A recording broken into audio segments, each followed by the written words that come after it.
पश्चिम बंगाल में सरकार बदलते ही घुसपैठियों और गो तस्करों पर हंटर चलना शुरू हो गया। आज कैबिनेट की पहली मीटिंग में ही सीएम शुभेंदु अधिकारी फुल एक्शन में नजर आए। बांग्लादेश से लगने वाले बॉर्डर पर फेंसिंग के लिए बीएसएफ को जमीन दिए जाने वाली जिस फाइल को पिछली सरकार में ममता बनर्जी ने सालों से दबा रखा था, दादा ने चार संभालते ही उस फाइल को हरी झंडी दे दी और ऐलान भी कर दिया कि 45 दिन के भीतर फेंसिंग के लिए बीएसएफ को जमीन सौंप दी जाएगी। इसी के साथ घुसपैठियों की उल्टी गिनती भी शुरू हो जाएगी। अभी तो रोकने की तैयारी कर दी है, अब आगे भगाने का प्लान भी लेकर आएंगे।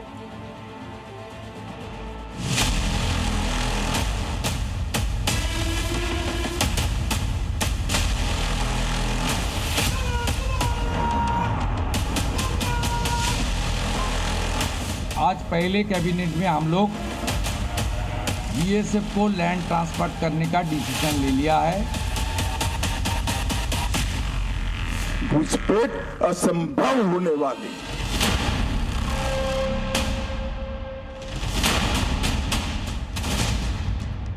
शुभेंदु सरकार का पहला हंटर घुसपैठियों पर।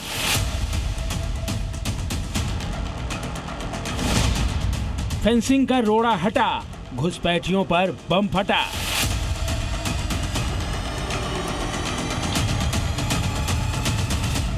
बंगाल में बदलाव की बयार बहनी शुरू हो गई है।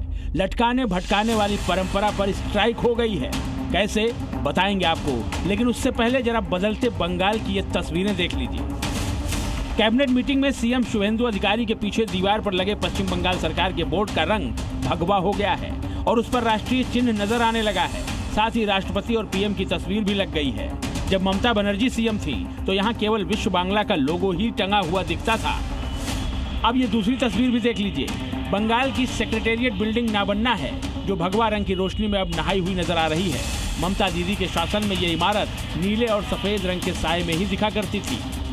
यही नहीं, बंगाल में बदलाव की सबसे बड़ी कहानी शुभेंदु सरकार की पहली कैबिनेट मीटिंग में लिखी गई। मुख्यमंत्री शुभेंदु अधिकारी ने भारत बांग्लादेश बॉर्डर पर फेंसिंग के लिए बीएसएफ को जमीन देने की प्रक्रिया शुरू कर दी है। ममता बनर्जी ने इस प्रक्रिया को रोक कर रखा हुआ था। बांग्लादेश से होने वाली अवैध घुसपैठ से निपटने के लिए 45 दिनों के भीतर ये जमीन गृह मंत्रालय को सौंप दी जाएगी।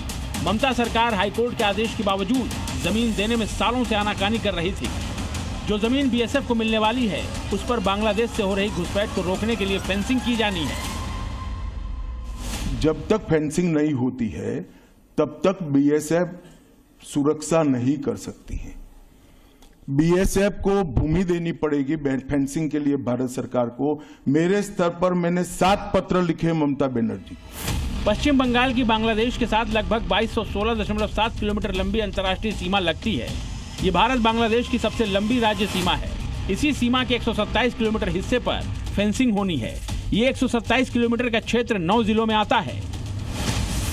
इनमें उत्तर 24 परगना, नादिया, मुर्शिदाबाद, मालदा, दक्षिण दिनाजपुर, उत्तर दिनाजपुर, दार्जिलिंग, जलपाईगुड़ी और कूच बिहार शामिल हैं। लेकिन केंद्र सरकार की कई पहल के बावजूद ममता सरकार बीएसएफ को जमीन देने में आनाकानी करती रही।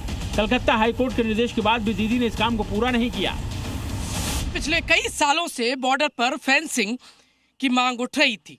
सेना चाहती थी, केंद्र चाहता था कि फेंसिंग हो, पर राज्य जो था वो जमीन किसानों से नहीं ले पा रहा था या फिर देना नहीं चाहता था। अभी आप देखेंगे तो यहाँ आप देखेंगे तो बंबू की आपको ये बॉर्डर नजर आएगी।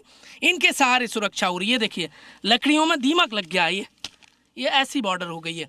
अब ये हिल रही है, ये देखिए। इससे कैसे देश सुरक्षित होगा? और क्यों आखिरकार देश नहीं सुरक्षित करना चाहते थे? क्यों आखिरकार अड़ंगा बन रहे थे? बीच में आप देख लीजिए खाली है। ये आ जाइए, ये हिंदुस्तान है, ये टेम्परेरी बॉर्डर है और उस तरफ खेत आपको नजर आ। बीजेपी ने चुनाव में इसी मामले को बड़ा मुद्दा बनाया। वादा किया कि सरकार बनते ही पहली फुर्सत में वो बीएसएफ को फेंसिंग के लिए जमीन देने के फैसले को हरी झंडी देगी और वही हुआ। कैबिनेट की पहली बैठक में सीएम शुभेंदु ने इस फैसले पर मुहर लगा दी। पहले कैबिनेट ये आने वाला 45 डेज के अंदर पूरा के पूरा जमीन एमएचए को ट्रांसफर करेगा, बीएसएफ फेंसिंग पूरा कर देगा और इन इलीगल इन्फिल्ट्रेटर्स का जो हमारी प्रॉब्लम चल रहा है, ये भी कुछ दिन के अंदर रिजॉल्व हो जाएगा। ये डिसीजन कैबिनेट ने लिया है। भारत ने बांग्लादेश से लगती करीब 80% सीमा पर फेंसिंग का काम पूरा कर लिया है। करीब 20% सीमा ही बिना फेंसिंग की बची है, जिसका बड़ा हिस्सा बंगाल में आता है। राज्य की बांग्लादेश से लगती कुल 2216.7 किलोमीटर की सीमा में से 1647.69 किलोमीटर सीमा पर तारबंदी की जा चुकी है। करीब 569 किलोमीटर का दायरा बिना फेंसिंग का बचा है, जहां से घुसपैठ का खतरा हमेशा बना रहता है। इसी खतरे को कम करने के लिए 9 जिलों की 127 किलोमीटर जमीन बीएसएफ को दी जानी है, लेकिन दीदी इस फैसले पर कुंडली मार कर बैठी थी। लेकिन अब सत्ता बदलते ही तस्वीर बदलती हुई दिखने लगी है। ब्यूरो रिपोर्ट, जी मीडिया। एक सरकारी स्कूल का हाल देखा आपने? अब आपको एक मदरसे के बारे में बताता हूं। यूपी के एक मदरसे ने सुरक्षा एजेंसियों के कान खड़े कर दिए। जानते हैं क्यों? मदरसे के पाकिस्तानी कनेक्शन के चलते। मदरसे में पाकिस्तानी फैन यानी कि पंखा मिला है, जिस पर मेड इन पाकिस्तान लिखा था। योगी फोर्स भी यह पता लगाने में जुट गई है कि आखिर यह पाकिस्तानी पंखा यूपी के मदरसे तक पहुंचा कैसे।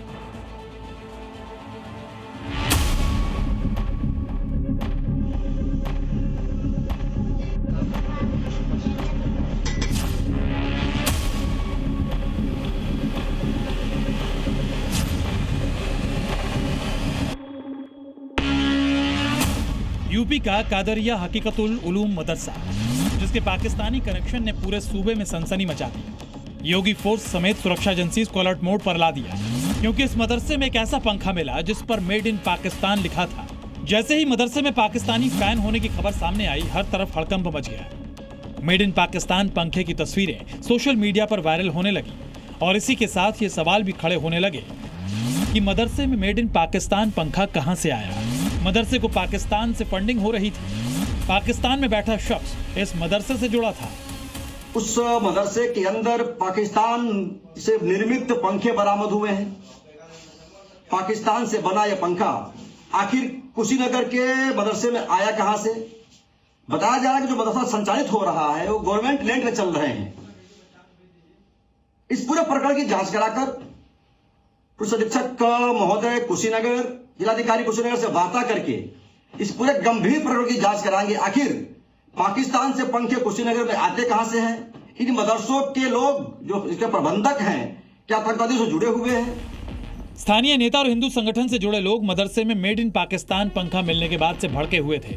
मदरसे और वहां काम करने वाले लोगों की पुख्ता जांच पड़ताल करने की मांग कर रहे थे। लिहाजा जी न्यूज की टीम कुशीनगर में मौजूद कादरिया हकीकतुल उलूम मदरसा पहुंची और ये पता लगाने में जुट गई कि आखिर मदरसे में मेड इन पाकिस्तान वाला पंखा कहां से और कैसे आया। पंखा हमारे मदरसे में ये बरामदे में नहीं लगा हुआ था, तो लोगों से कहा गया कि भाई पंखे की ज़रूरत है, हम लोग भी पढ़ते हैं, बच्चे पढ़ते हैं, गर्मी लगती है। तो उसमें से कई लोगों ने पंखा देने का वादा किया। तो उसमें से एक पंखा शमसुद्दीन मिस्त्री, जो मेड इन पाकिस्तान लिखा है, वो उन्होंने दिया। तो उस वक्त पंखा लग गया। उस वक्त किसी ने नहीं देखा, किसी ने ध्यान नहीं दिया कि इसमें क्या मामला है।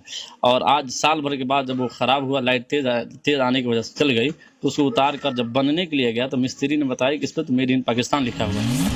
मदरसे के मौलाना का कहना है कि उन्हें ये पाकिस्तानी पंखा खैरात के तौर पर मिला, जिसे शमसुद्दीन मिस्त्री नाम के शख्स ने दिया। लेकिन सवाल ये है कि आखिर मदरसे के लोगों ने मेड इन पाकिस्तान पंखे को क्यों लिया? आखिर क्यों इसकी शिकायत पुलिस से नहीं की? मतलब ये जरूरत नहीं पड़ी कि हमें पंखे को देखना चाहिए, पंखा की क्वालिटी क्या है, कंपनी कौन सी है। जी, इस चीज को देखने के लिए जो आप कह रहे हैं कि क्वालिटी क्या है, तो जो दान में जो दे रहा है, जो खरीद करके लाया है, वो अपने हिसाब से तो अच्छा ही दे रहा है, कोई भी देगा तो। अब हम तो समझ रहे हैं कि हमारे पास जो कुछ भी आया तो हम जानते हैं कि कोई भी अगर खरीद कर दिया है तो हमारे ही देश का खरीद कर दिया होगा, या कहाँ से दिया है ये तो हमको कुछ नहीं खबर है। मदरसे के मौलाना का दावा है कि उन्हें इस बात का इल्म भी नहीं था कि ये पंखा मेड इन पाकिस्तान है, जबकि तस्वीरों में आप देख सकते हैं कि पंखे पर साफ साफ मेड इन पाकिस्तान लिखा है। इतना ही नहीं, पंखे पर कंपनी का नाम भी अल अहमद लिखा है, जो पाकिस्तानी है। लिहाजा हमने इस पूरे मामले का खुलासा करने वाले उस मिस्त्री से बात की जिसके पास ये पंखा ठीक करने को दिया गया था। जैसे कि हाफिज जी है मदरसे के, वो 3 पंखे लाए थे, 1 मोटर लाए थे। तो एक उस पर मतलब छपा हुआ था मेड इन पाकिस्तान और 2 में इंडियन था। तो यहाँ पे रखे थे हम रिपेयर करने के लिए। 2 तो हम खोल के देख चुके थे, जला हुआ था। अब ये भी सोचे थे खोले, तो ये खुला नहीं, तो अभी रखे थे, थोड़ी देर के बाद में खोलेंगे। उसको सर्च मार रहे थे यूट्यूब पे कैसे खुलेगा, ये अलग तरीके का पंखा था, तो खोल रहे थे नहीं खुला, तो यहीं पर रखे थे, तो बच्चे आए वो देखे ये तो मेड इन पाकिस्तान का। फिलहाल पुलिस इस मामले की गहनता से जांच कर रही है। मदरसा और उससे जुड़े लोगों से पूछताछ की जा रही है। वहीं शमसुद्दीन नाम का वो शख्स भी योगी फोर्स के रडार पर है, जिसने मेड इन पाकिस्तान वाला पंखा मदरसे को दान में दिया। क्योंकि ये मामला केवल एक पंखे का नहीं है, बल्कि देश की सुरक्षा और विदेशी सामानों की अवैध एंट्री से भी जुड़ा है। ऐसे में पुलिस अब एक एक कड़ी को जोड़ते हुए तफ्तीश कर रही है, ताकि यूपी के मदरसे में पाकिस्तानी फैन का स्विच ऑफ किया जा सके। कुशीनगर से प्रमोद कुमार के साथ ब्यूरो रिपोर्ट, जी मीडिया। उसने 50,000 की इनामी मुख्तार अंसारी की बेगम अफशा अंसारी की तलाश तेज कर दी है। कई महीनों से फरार चल रही अफशा के खुफिया ठिकानों पर छापेमारी की जा रही है। गाजीपुर से मऊ तक योगी फोर्स का एक्शन जारी है। तो क्या मुख्तार की मैडम माफिया का बचना अब नामुमकिन है? क्या यूपी से माफिया को मिटाने का लास्ट राउंड शुरू हो गया है? उत्तर प्रदेश का कुख्यात माफिया मुख्तार अंसारी, जिसका दबदबा गाजीपुर से मऊ तक था, जिसका नेटवर्क पूर्वांचल के कई जिलों तक फैला था, उसी माफिया मुख्तार अंसारी की बेगम यानी मैडम माफिया को योगी फोर्स तलाश रही है। अफशा अंसारी की तलाश में गाजीपुर से मऊ तक ताबड़तोड़ दबिश दी जा रही है। आधा दर्जन से ज्यादा ठिकानों पर छापेमारी की जा रही है, जहां मैडम माफिया यानी अफशा अंसारी के छिपे होने की सूचना मिली थी। दरअसल मुख्तार अंसारी की बेगम अफशा अंसारी गैंगस्टर एक्ट, जमीन पर अवैध कब्जे, धोखाधड़ी और सरकारी संपत्ति को नुकसान पहुंचाने जैसे कई गंभीर मामलों में नामजद है, बल्कि फरार भी चल रही है। लिहाजा अफशा अंसारी पर शिकंजा जकड़ने के लिए, उसे सलाखों में पहुंचाने के लिए योगी फोर्स ने अब तक के सबसे बड़े सर्च ऑपरेशन को अंजाम दिया।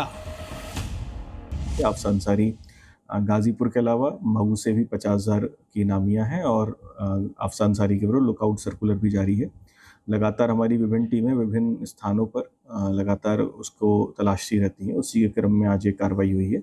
आगे भी कुछ और संभावित जो भी ठिकाने हैं वहाँ पर और भी होंगी, और इसके अलावा इस गैंग के जो भी सहयोगी हैं एवं सदस्य हैं IS 191 गैंग के, उनके विरुद्ध भी भविष्य में हम लोग और भी कठोर कार्रवाइयाँ करेंगे। यूपी पुलिस अफशा अंसारी की तलाश हर उस जगह पर कर रही है जहां उसके होने की तनिक भी संभावना हो सकती है। लिहाजा इसी सिलसिले में गाजीपुर और मऊ की संयुक्त पुलिस टीम ने मुख्तार अंसारी के करीबी माने जाने वाले तैयब पालकी के घर पर छापेमारी की, वो भी महिला पुलिस कर्मियों के साथ। सुबह 9 बजे दक्षिण टोला थाना और गाजीपुर थाना कासिमाबाद के पुलिस SHO आए हुए थे। वो काफ़ी लाभ लश्कर के साथ 20-25 पुलिस के साथ 9-10 महिला के साथ आए थे और वो तलाश कर रहे थे अफशा अंसारी को। करीब 1 घंटे तक यूपी पुलिस ने मऊ नगर पालिका के पूर्व चेयरमैन तैयब पालकी के घर की तलाशी ली। मुख्तार अंसारी के करीबी माने जाने वाले तैयब पालकी और उनके घर वालों से पूछताछ की गई। हालांकि इस छापेमारी के दौरान न तो अफशा अंसारी मौके पर मिली और न ही उससे जुड़ा कोई सुराग। लेकिन योगी फोर्स का सर्च ऑपरेशन जारी रहेगा, वो भी तब तक जब तक मैडम माफिया सलाखों के पीछे न पहुंच जाए। थाना कासिमाबाद जनपद गाजीपुर व थाना दक्षिण टोला जनपद मऊ की संयुक्त टीम द्वारा पूर्व चेयरमैन तैयब पालकी के घर में गिरफ्तारी के उद्देश्य से दबिश दी गई थी, परंतु वांछित दस्तयाब नहीं हुई। वांछित की गिरफ्तारी के लिए दोनों टीमें प्रयासरत हैं और शीघ्र गिरफ्तारी सुनिश्चित होगी। जहां एक तरफ अफशा अंसारी योगी फोर्स के रडार पर है, वहीं यूपी पुलिस मुख्तार अंसारी के IS 191 गैंग से जुड़े दूसरे अपराधियों की भी तलाश कर रही है, ताकि मुख्तार अंसारी और मैडम माफिया के पूरे नेटवर्क को मिट्टी में मिलाया जा सके।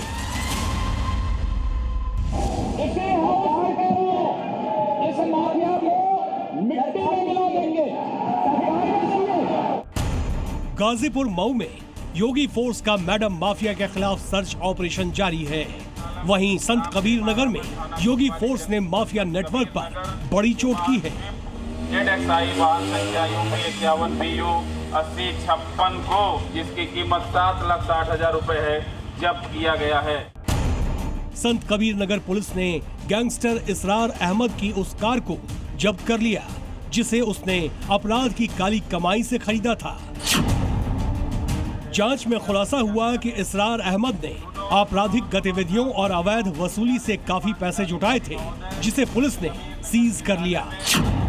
ब्यूरो रिपोर्ट, जी मीडिया। रेस्टोरेंट हो, ढाबा हो या फिर पिज्जा की दुकान, जो आप खा रहे हैं, क्या वो आपके खाने योग्य है? क्या वो शुद्ध साफ सुथरा है? क्योंकि अब थूक जिहाद रोटी से निकलकर पिज्जा तक पहुंच गया है। जिस फार्म फ्रेश पिज्जा को आप बड़े चाव से खाते हैं, चटकारे लेकर खाते हैं, यूपी के नोएडा में उसी पिज्जा को थूक के साथ बनाया जा रहा है। चौंक गए होंगे आप, वीडियो वायरल है, आप भी देखिए। देखो थूक दिया इसमें भी। कट्टरपंथियों के अंदर हिंदुओं के प्रति कितनी नफरत भरी है, उसकी गवाही ये वीडियो दे रहा है। ये पिज्जा बना रहा है, बाहर ग्राहक खड़ा है, पिज्जे का इंतजार कर रहा है, लेकिन अंदर कट्टरपंथी थूक वाला पिज्जा बना रहा है। एक बार नहीं बल्कि ये दो बार दो अलग अलग पिज्जा पर थूकता है।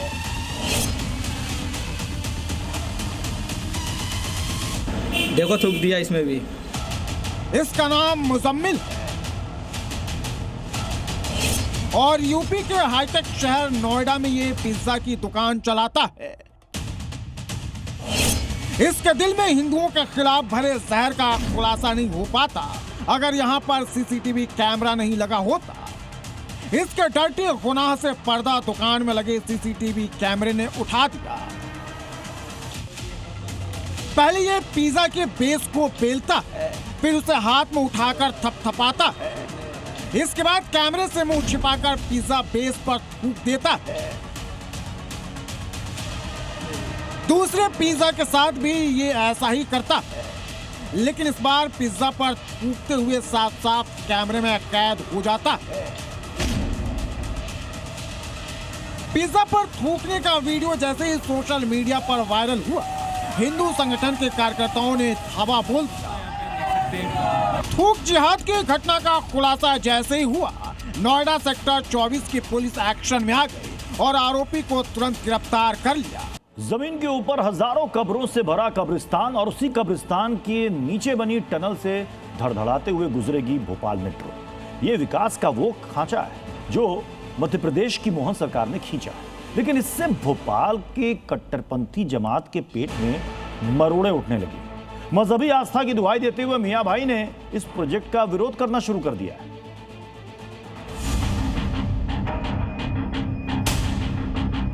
तानाशाही नहीं चलेगी, नहीं चलेगी, नहीं चलेगी। हम कब्रों के नीचे से ऊपर से आपको क्यों रास्ता दें?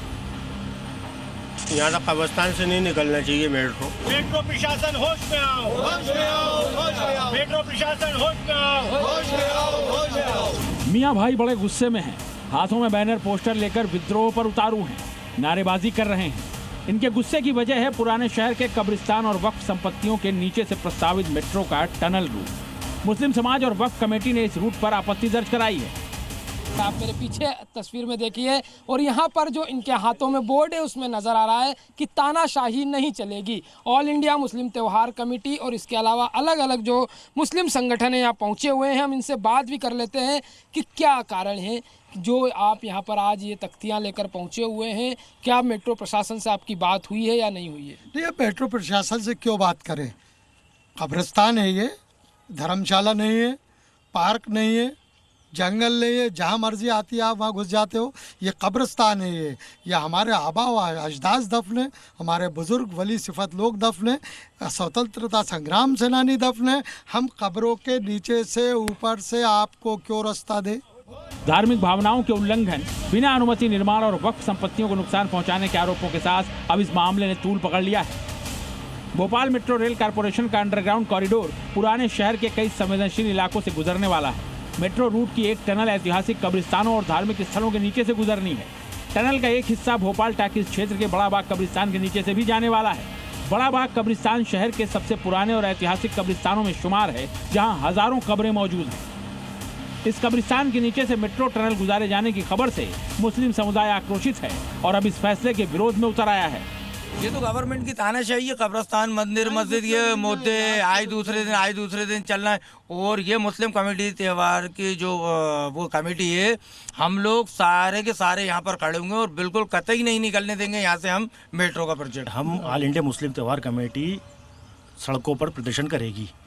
हम बिल्कुल कतई नहीं करेंगे कि कब्रिस्तान पे कोई आँच भी नहीं आने देंगे। हम हमारे लाशों पे से निकलेगा ये, हम बिल्कुल ये स्पष्ट कह रहे हैं ये बात। ये मुद्दा अब सियासी रंग भी ले चुका है। कांग्रेस विधायक आतिफ अकील ने इस मामले को विधानसभा में उठाया है। साथ ही सरकार पर आरोप लगाया है कि वो लोगों की धार्मिक भावनाओं से खिलवाड़ कर रही है। वहीं बीजेपी इस विवाद को बेमतलब का विवाद बता रही है। जबरन छाती पीट कर कब्रिस्तान के नीचे से कोई नहीं जाएगा तो ऐसा होगा नहीं। विकास की जो परियोजना जहां से जो तय हुई है वो वहां पर होगा। कब्रिस्तान को कोई खतरा नहीं होगा। रूट डाइवर्ट नहीं किया जाएगा। क्योंकि कई जगह थे ऐसी जगह हैं जहां हिंदुओं के धार्मिक स्थल थे, वहां पर हमने डाइवर्ट नहीं किए। तो ऐसे हर चीज डाइवर्ट करेंगे कोई जरूरी थोड़ी। ऐसे डाइवर्ट करते करते तो बहुत कुछ डाइवर्ट हो गया भैया। प्लानिंग एक बार होती है, बार बार प्लानिंग में चेंज करने में 150 करोड़ रुपए का नुकसान होता है। कौन देगा? दो कब्रिस्तान वाले जमा कर दो 1000 करोड़ रुपए। मध्य प्रदेश वक्फ बोर्ड ने भी इस पूरे मामले पर गंभीर आपत्ति दर्ज कराई है। ये मामला अदालत की तहलीज पर भी जा पहुंचा है।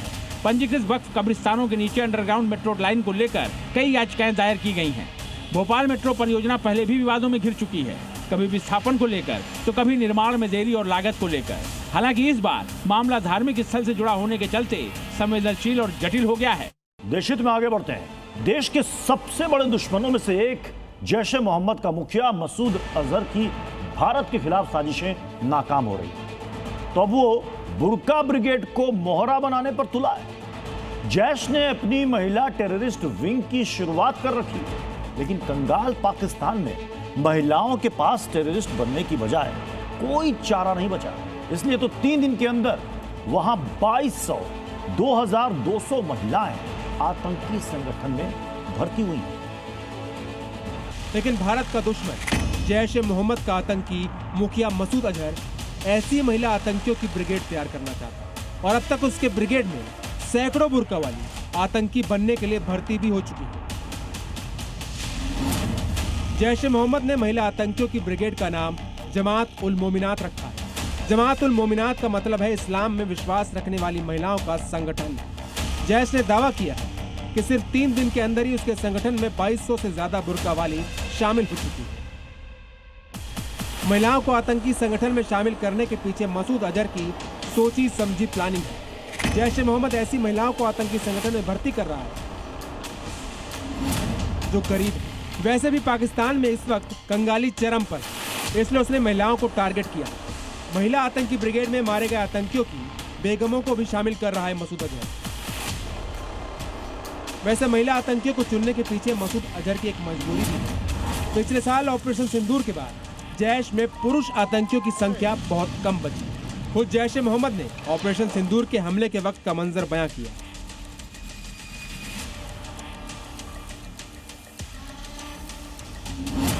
जैश ने एक पोस्ट जारी कर ऑपरेशन वाली रात को अजीब और डरावनी बताया।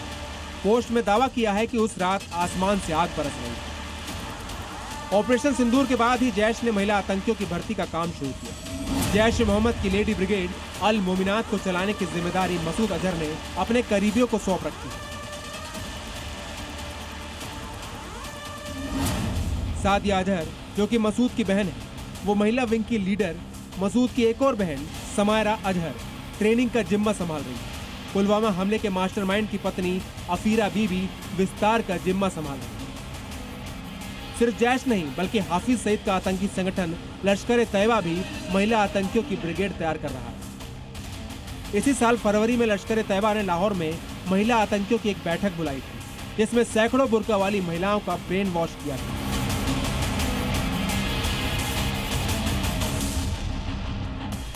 पाकिस्तान आतंक के मोर्चे पर बार बार भारत से पिटता आया। सर्जिकल स्ट्राइक और एयर स्ट्राइक के बाद उसके सैकड़ों आतंकियों की कब्र बन चुकी। इसके बावजूद मुनीर है कि मानता नहीं,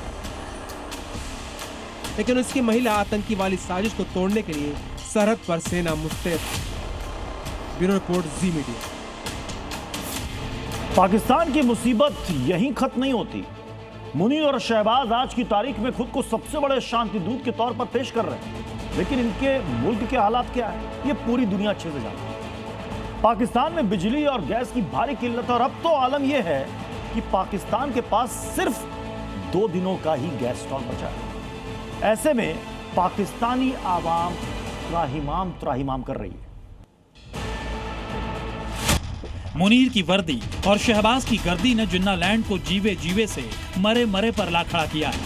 और पूरा मुल्क, जी हां, पूरा मुल्क पंखे को घूमता देखने और चूल्हे को जलता देखने के लिए तरस रहा है। पिटेंगे, बेशक पिटेंगे, और यकीन मानिए अल्लाह ने इन खातून की दुआ कबूल भी कर ली है, क्योंकि सिर्फ 48 घंटे बाद पाकिस्तान में ब्लैकआउट होने वाला है। सिर्फ 48 घंटे बाद पाकिस्तानियों का चूल्हा बुझने वाला है। सिर्फ 48 घंटे बाद पाकिस्तान का गैस स्टॉक खत्म होने वाला है। बेशक पाकिस्तान में बिजली संकट की कुछ वजह अमेरिका और ईरान युद्ध की वजह से स्ट्रेट ऑफ हॉर्मुज का बंद होना है, और इस मुसीबत से पूरी दुनिया परेशान है। लेकिन अवाम की मुसीबत की बड़ी वजह पाकिस्तान की हाइब्रिड सरकार की नाकामी और सिस्टम का फुल फेलियर है। और इस मुसीबत में कतर से आने वाली LNG की लेट सप्लाई ने आग में घी का काम किया है।